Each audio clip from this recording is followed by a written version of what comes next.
শয়তান সুরাকা ইবনে মালিক, তিনি ছিলেন মক্কার বড় নেতা। এই শয়তান তো যেই কারো সুরত ধরতে পারত, আকৃতি গ্রহণ করতে পারত। এই ইবলিস শয়তান সুরাকা ইবনে মালিকের আকৃতি গ্রহণ কইরা মক্কার মানুষদেরকে বলতেছে, শোনো, আমি হইলাম মক্কার লিডার, আমি হইলাম তোমাদের নেতা, চলো তোমরা মুহাম্মদের সাথে যুদ্ধ করবা, আমি তোমাদেরকে নেতৃত্ব দিব। এই কথা বইলা ইবলিস শয়তান সবার আগে আগে পতাকা নিয়া পতাকা নিয়া সবার আগে আগে যায় আর বলে, তোমরা আমার পিছনে পিছনে আসো, আমি তোমাদেরকে যুদ্ধের নেতৃত্ব দিব। আর আমাদেরকে শুনে রাখো, আমাদেরকে পরাজিত করার মতো কোনো শক্তি এই জমিনে নাই। কে বলে? ইবলিস। কে বলে? আমাদেরকে পরাজিত করার মতো শক্তি এই জমিনে নাই। বলেন নাউজুবিল্লাহ। আসো আমরা তোমাদেরকে যুদ্ধের নেতৃত্ব দিব। এই কথা বইলা মক্কার মানুষদেরকে উৎসাহ দিতেছে। এই দিকে যুদ্ধ শুরু হয়ে যাবে। আল্লাহর নবী, বিশ্ব নবী রাহমাতুল লিল আলামিনকে আল্লাহ তাআলা জানায় দিলেন, নবী আপনি চিন্তা করবেন না, পেরেশান হবেন না। আপনার বাহিনী দুর্বল হতে পারে, আপনার বাহিনীতে সৈন্য সংখ্যা কম থাকতে পারে, আমি আল্লাহ তাআলা এই যুদ্ধে আপনাকে বিজয় দান করব।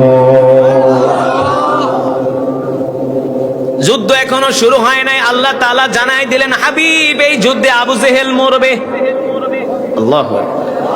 এই যুদ্ধে আবু লাহাব মরবে, উতবা মরবে, সাইবা মরবে। আপনি কোনো চিন্তা করবেন না, কোনো পেরেশান হবেন না। যখন মক্কার কাফেররা বুঝতে পারলো এই যুদ্ধে আবু জেহেল মারা যাবে, উতবা সাইবা মারা যাবে, তখন তারা যুদ্ধে আসার জন্য তারা পিছপা হলো, বলে আমরা যুদ্ধে যাব না। কারণ মুহাম্মদ সাল্লাল্লাহু আলাইহি সাল্লাম বলছে এই যুদ্ধে গেলে আমরা মারা যাব। মুহাম্মদ আল্লাহর নবী, কোনো সন্দেহ নাই, তার কথা কোনোদিন মিথ্যা হতে পারে না, তার কথা মিথ্যা হতে পারে না। আমরা যুদ্ধে যাব না, এই কথা বলে আবু জেহেল পিছপা হলেন, আবু সুফিয়ান পিছপা হলেন, বলেন না এই যুদ্ধে আমরা যাব না। ইবলিস শয়তান বলে, বেটা আমি তোদের নেতৃত্ব দিব, আমি হলাম তোদের নেতা, চিন্তা করস কে, আমি তো তোদের আগে আগে আসি, আগে আক্রমণ হইলেও তো আমার উপর হবে, তোরা আমার পিছনে পিছনে থাকবি, আমার হাতেই তো পতাকা। ইবলিস, ভালো করে শোনেন, দেখেন কত বড় চালাক। মক্কার কাফেরদেরকে যখন উত্তেজিত করলো, আবু জেহেল কোনোভাবে যুদ্ধে যেতে চায় না। মক্কার কাফেরদের আরেক শয়তান নাম হলো ওলীদ ইবনে মুগিরা। এই ওলীদ ইবনে মুগিরা আবু জেহেলের বাড়িতে যায়, কয় বেটা তুই আমগো নেতা, তুই যুদ্ধে যাইতে চাস না, তুই কি পুরুষ নাকি মহিলা? যদি তুই মহিলা হস তাইলে তোরে চুরি কিনা দিয়ে চুরি পইরা ঘরে বয়া থাক, তোর যুদ্ধে যেমন লাগবো না। এই কথা যদি কোনো পুরুষ রে কয়, সেই পুরুষ একটু একটু হলেও রাগ হয় কি হয় না, উত্তেজিত হয় কি হয় না? ওলীদ ইবনে মুগিরা বলে, তুই যদি এত ভয় পাস তাহলে তো তুই পুরুষ না, তুই মহিলা, তাহলে তোকে আমরা চুরি কিনা দিই, চুরি পইরা ঘরে বয়া থাক, তোর যুদ্ধ করা লাগবে না। এই কথা শোনার পরে আবু জেহেল বসার থেকে দাঁড়ায় গেছে, কস কি আমারে মহিলা বললি বেটা, যা আমি যুদ্ধে যাব, আয়। এই আশাই তোর জীবনের শেষ আশা, আর কোনদিন জান নিয়ে বাড়িতে ফিরতে পারবি? যখন মক্কার 800 কাফের যুদ্ধের জন্য তারা মক্কা থেকে বের হয়ে বদরের দিকে আসলো, আস্তে আস্তে তখন ইবলিস শয়তান তাকায়া দেখে, আসমানের দিকে তাকায় দেখে, পাগড়ি পইরা, সাদা জুব্বা পইরা, তরবারি নিয়ে একদল ফেরেশতা নামতেছে। ইন্নী আরা মা লা তারাউনা ইন্নী আখাফুল্লাহ। ওই ফেরেশতাদেরকে তো আর মানুষ দেখে না, কারণ মানুষের তো সেই চোখ নাই, চোখ তো আছে শয়তানের।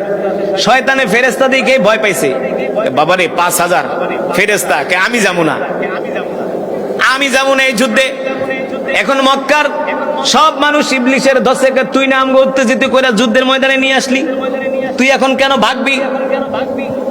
কয় না না, আমি যা দেখি তোরা তা দেখোস না।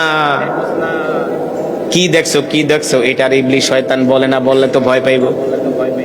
ইবলিস শয়তান ফিসফিস করে বলে, আমি দেখতেছি আসমান থেকে বিশাল পাগড়িওয়ালা জুব্বাওয়ালা একদল বাহিনী নামতেছে। আল্লাহু আকবার। কথা বইলা ইবলিস শয়তান মক্কার ওই বাহিনীকে রাইখা সে নিজে পালায় গেছে। পালায় যাওয়ার পরে এখন আর ওই ইবলিস শয়তান মানে সুরাক ইবনে মালিক ওই নেতারে তো পায় না, নেতায় কই নেতায় ভাগছে।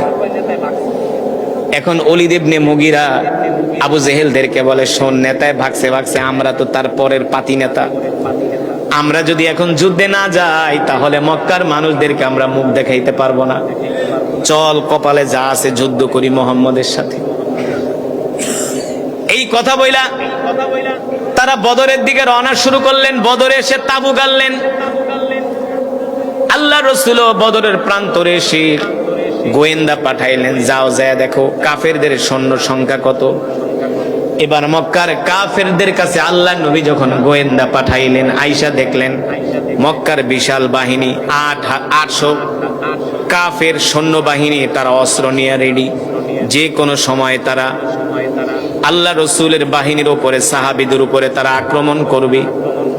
এই দৃশ্য দেখে আল্লাহ রাব্বুল আলামিনের কাছে আল্লাহ রসুল বদরের প্রান্তরে মুসল্লায় দাঁড়ায় গেলেন। 2 রাকাত নামাজ পড়ে সেজদা দিয়ে আল্লাহ তাআলার কাছে দোয়া শুরু করলেন। আল্লাহ,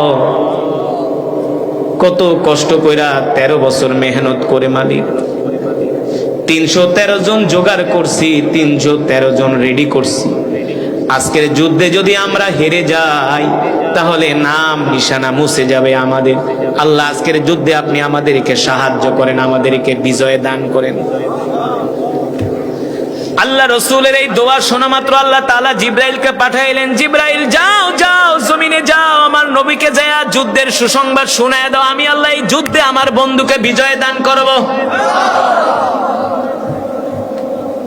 জিব্রাইল এসে বললেন, ওগো আল্লাহ রসুল, আপনি আপনার সেজদা উঠান।